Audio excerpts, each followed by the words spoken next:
السلام عليكم ورحمة الله وبركاته. إن الحمد لله نستعينه ونستغفره ونؤمن به ونتوكل عليه ونعوذ به من شرور أنفسنا ومن سيئات أعمالنا. من يهده الله فلا مضل له ومن يضلله فلا هادي له. أشهد أن لا إله إلا الله وحده لا شريك له، وأشهد أن سيدنا ومولانا وحبيبنا محمدا عبده ورسوله. اللهم صل على سيدنا محمد وعلى آله وأصحابه والتابعين لهم بإحسان إلى يوم الدين. أما بعد، فقد قال الله تعالى في كتابه الكريم: إن الذين قالوا ربنا الله ثم استقاموا تتنزل عليهم الملائكة ألا تخافوا ولا تهزنوا وأبشروا بالجنة التي كنتم توعدون. Hadirin yang dimuliakan oleh Allah Subhanahu wa taala. Perkara yang paling penting dalam kehidupan kita adalah perkara iman. Ketika orang ini ada iman, maka kehidupan dia ini menjadi kehidupan yang indah. Kehidupan dalam penantian menjadi raja-raja di surga Allah Subhanahu wa taala. Kehidupan dalam penantian berjumpa dengan pencipta dunia, pencipta akhirat, pencipta langit, pencipta bumi, Allah Subhanahu wa taala. Orang iman ini bagaimanapun keadaan dia, ini baik aja. Kalau dia ini orang kaya, maka dia bisa mengorbankan harta-hartanya untuk membantu perjuangan, untuk membantu orang-orang miskin, untuk membantu tamu, untuk membantu masjid, membangun masjid, sehingga amalnya ini berlipat-lipat ganda. Kalau orang itu miskin, ini pun beruntung. Ketika orang iman itu miskin, maka dia akan masuk surga lebih awal daripada orang-orang kaya. Dulu ada seseorang, dia ini diberi oleh Allah Subhanahu wa taala satu kapak, maka dia gunakan untuk bekerja, digunakan untuk nebang kayu, kayunya dijual. Maka ketika malam hari dia ini bermimpi seolah-olah dia ini di hari kiamat dihisap oleh para malaikat. Maka malaikat tadi bertanya, "Wahai fulan, dulu ketika di dunia kamu punya harta apa?" "Oh, saya di dunia dulu punya harta kapak, wahai malaikat." "Kamu dapat kapak itu dari mana?" "Saya dapat kapak ini dari teman saya, dari ini, dari itu." "Setelah kapak kamu diberikan kepada kamu, setelah kapaknya diberikan kepada kamu, kamu gunakan untuk apa?" "Kapaknya saya gunakan untuk menebang pohon." "Yang kamu tebang pohonnya siapa?" "Yang saya tebang pohonnya fulan." "Setelah kamu tebang kayunya untuk apa?" "Kayunya saya gunakan untuk kayu bakar." "Pada hari kedua untuk apa lagi?" Ditanya begitu banyak pertanyaan mengenai kapak ini. Maka ketika bangun tidur, orang tadi mengatakan, "Wes, kapak saja seperti ini lamanya, bagaimana kalau harta saya banyak?" Langsung kapaknya ini dibuang. Jadi kalau kita ini tahu fadilahnya jadi orang miskin, maka kita ini akan lebih suka menjadi orang miskin daripada orang kaya. Hadirin yang muliakan Allah Subhanahu wa taala, kehidupan orang iman ini begitu indah. Ajaban li amril mu'minin, inna amrahu kullahu lahu khair. إن أصابته سرا سكر فكان خيرا له وإن أصابته ضرا صبر فكان خيرا له. Kehidupan orang iman ini betul-betul menakjubkan. Ketika dia dapat kelonggaran, maka dia ini bersyukur kepada Allah. Ketika dia dapat nikmat, dia bersyukur kepada Allah, itu pun baik untuk dia. Dia dapat pahala, menguntungkan untuk dia. Kalau dia dapat musibah, anaknya sakit, tubuhnya sakit, kemudian dia sabar, ini pun baik untuk dia, sehingga dosa-dosanya berguguran. Kalau dia sehat, bisa banyak amal. Kalau dia sakit, dosa-dosanya berguguran. Jadi orang iman ini bagaimanapun keadaannya beruntung. Maka jadi orang iman itu harus gembira. Qul bi fadlillahi wa bi rahmatihi fabidzalika falyafrahu huwa khairum mimma yajma'un. Katakanlah dengan anugerah Allah dan rahmatnya hendaklah mereka bergembira. Yang demikian itu lebih baik daripada perkara yang dikumpulkan oleh orang-orang kafir. Jadi orang iman itu bagaimana wajahnya itu ceria, bergembira, wala tahinu wala tahzanu wa antumul a'laun in kuntum mu'minin. Jadi orang iman itu jangan merasa miskin. Jadi orang iman itu jangan merasa hina. Tapi orang iman ini bagaimana kita tampakkan kegembiraan kita.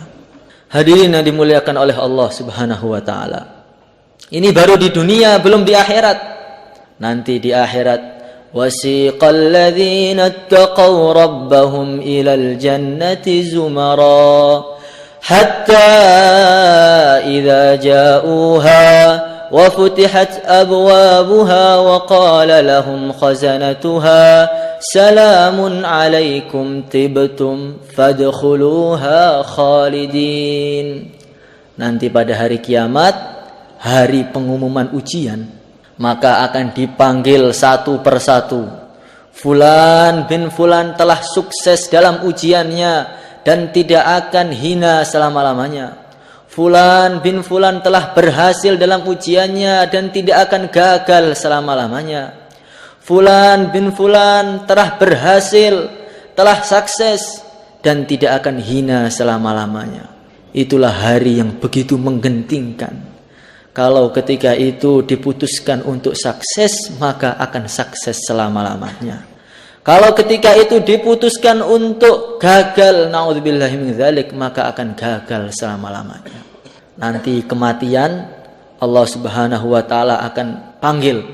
Jadi mati itu akan diserupakan sebagai seekor kambing. Maka mati ini disembelih di depan seluruh penduduk neraka dan di depan seluruh penghuni surga. Ketika mati itu disembelih, maka penduduk surga begitu bergembira. Saking gembiranya mereka, seumpama mereka ini bisa mati, tentu mereka akan mati. Begitu pula penduduk neraka, ketika melihat kematian telah dibunuh, mereka begitu sedih sekali. Saking sedihnya, seumpama mereka bisa mati, tentu mereka akan mati. Hadirin yang dimuliakan oleh Allah Subhanahu wa taala. Kemudian penduduk surga dipersilahkan menuju surga dengan rombongan-rombongannya. Karena dulu di dunia sholatnya berjamaah, makan berjamaah, hidupkan masjid berjamaah. Maka di surga nanti menuju surga dengan rombongan-rombongan. Rasulullah dengan umat-umatnya berjalan menuju surga. Hadirin yang dimuliakan oleh Allah Subhanahu wa taala. Sampai di depan pintu surga ada sebuah pohon yang begitu indah. Di bawahnya ada dua mata air yang jernih sekali. Maka penduduk surga ini minum dari salah satu mata air tersebut. Setelah mereka minum, maka sakit-sakit, pegel-pegel, linu-linu, yang dulu suka pusing hilang semua. Yang dulu mukanya berjerawat hilang semua. Yang dulu perutnya mual-mual, sakit mah hilang semua. Yang dulu punya penyakit ngantuan hilang semua. Jadi di surga itu nggak ada ngantuk lagi. Setelah mereka minum dari salah satu mata air, mereka mandi di mata air yang kedua. Setelah mereka mandi, maka kulit-kulit mereka ini langsung bersinar-sinar, berkilau-kilau. Sampai dalam satu riwayat diceritakan sinarnya wajahnya ahli surga ini bisa dilihat dari jarak perjalanan 1000 tahun. Saking indahnya ini.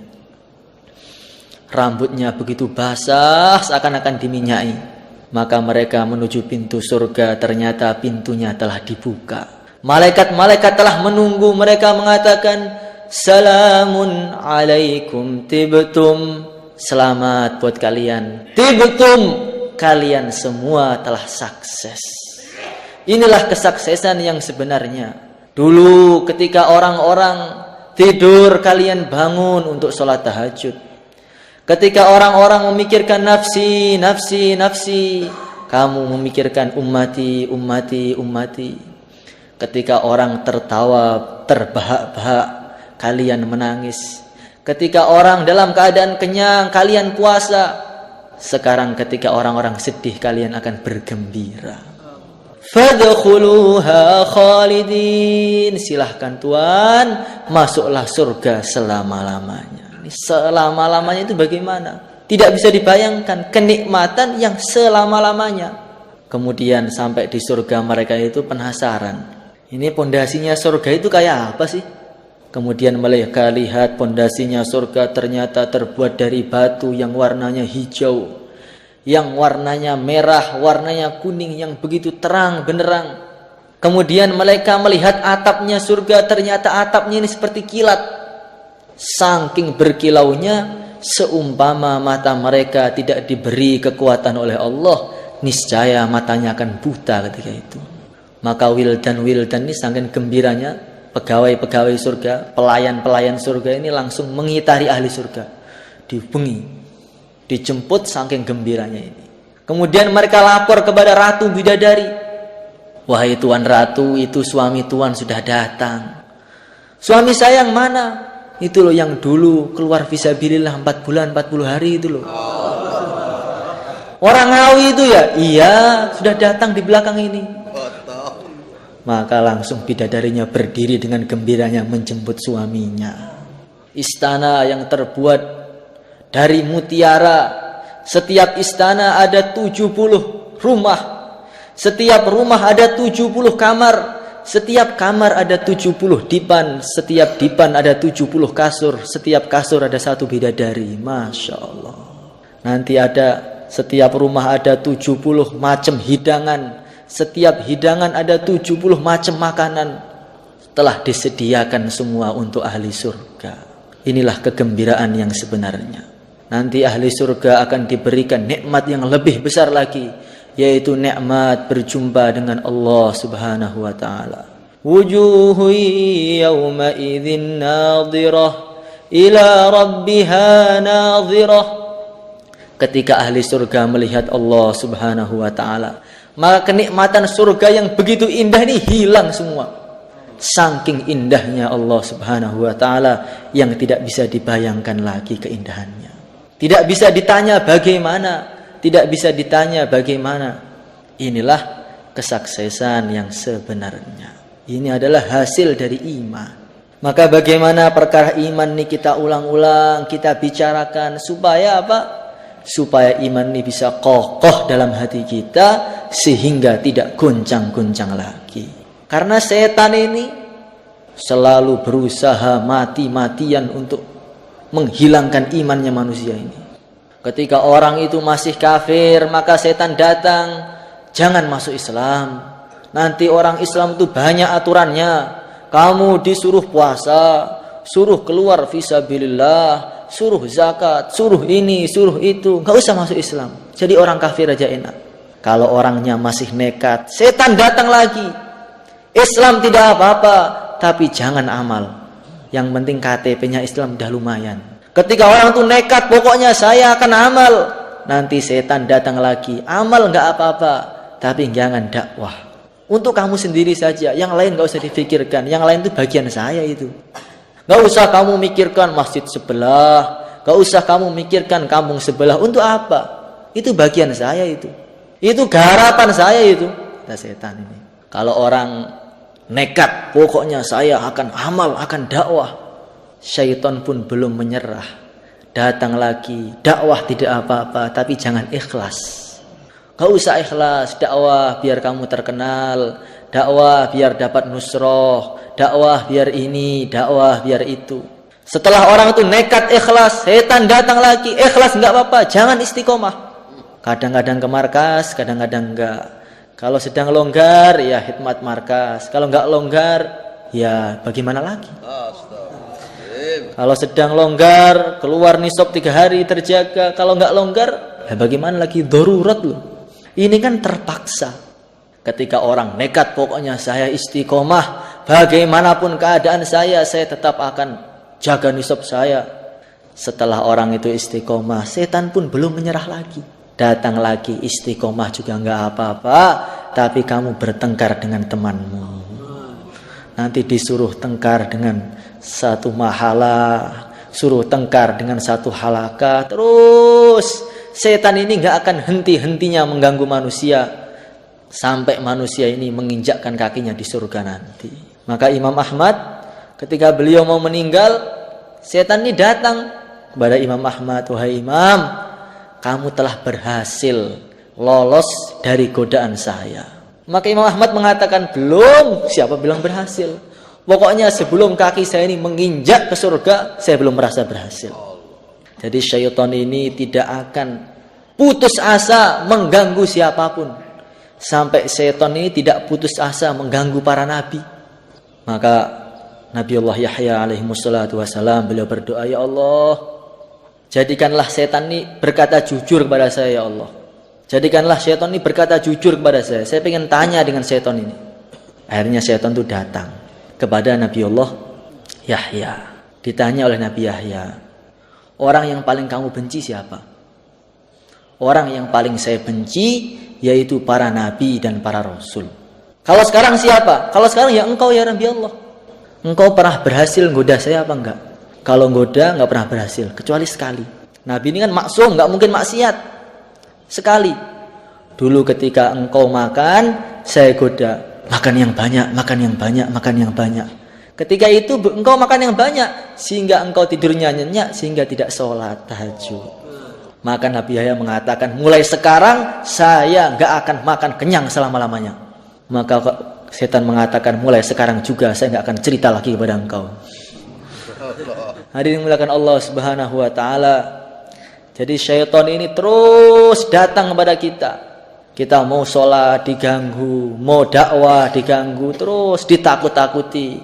Nanti kalau kamu dakwah bagaimana keluarga kamu? Kalau kamu dakwah nanti bagaimana anak? Terus ketika kita mulai sholat baru takbir saja Allahu Akbar, langsung setan datang, dikasih gambar sawah. Itu sawah kamu belum panen, nanti yang nanam siapa? Yang nandur siapa? Yang manen siapa? Terus sampai salam tidak terasa. Ternyata sholatnya sudah salam. Terus mulai bayan baru innalhamdulillah, setan datang langsung ganduli matanya orang itu. Langsung ngantuk. Nanti kalau sudah selesai bayan, badan yang seger lagi. Jadi setan ini sudah berjanji akan mengganggu manusia. La'aqudanna lahum siratakal mustaqim thumma la'atiyannahum min baini aydihim wa min khalfihim wa an aymanihim wa an aymanihim wa an syama'ilihim. Akan saya ganggu dari depan, belakang, kanan, kiri. Sebagian ulama mengatakan setan ini enggak ganggu dari dua arah, dari atas dan dari bawah. Maka cara lolos dari setan ini dari dua arah.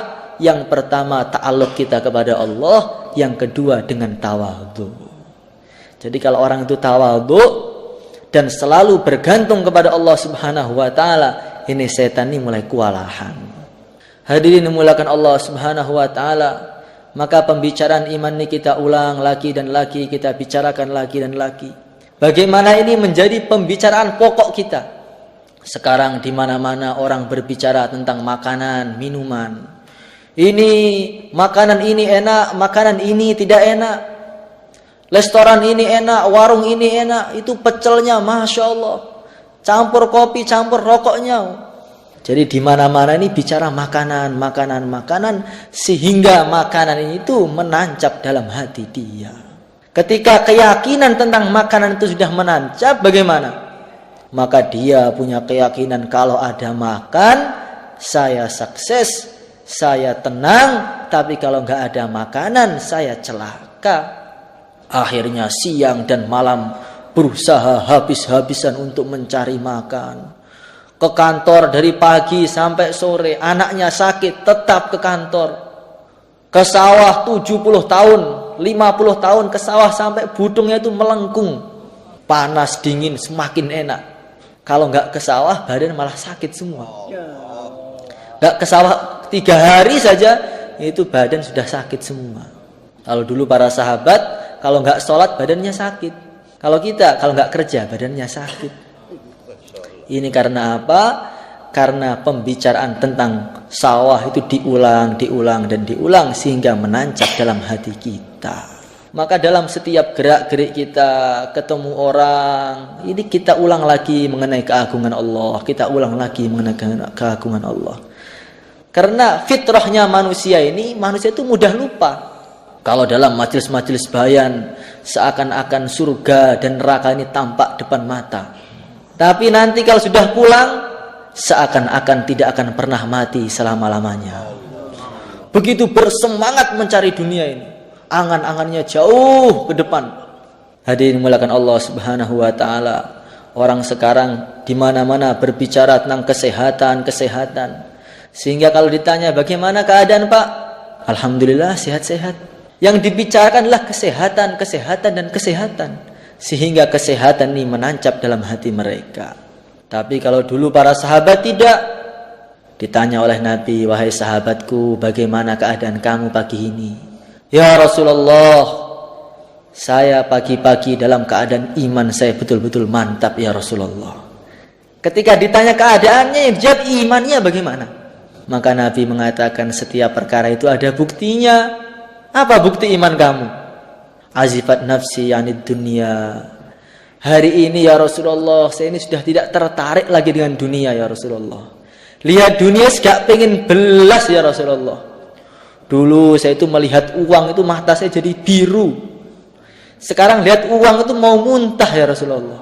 Ini nyusahkan saja uang ini, memperpanjang hisab saya di akhirat ini. Dulu kalau diajak sholat itu berat. Sekarang kalau nggak sholat malah berat. Sekarang ini berbeda. Dunia itu betul-betul tidak ada harganya. Kalau malam saya ini tahajud, kalau siang saya puasa, seolah-olah saya melihat ahli neraka sedang berteriak-teriak di neraka.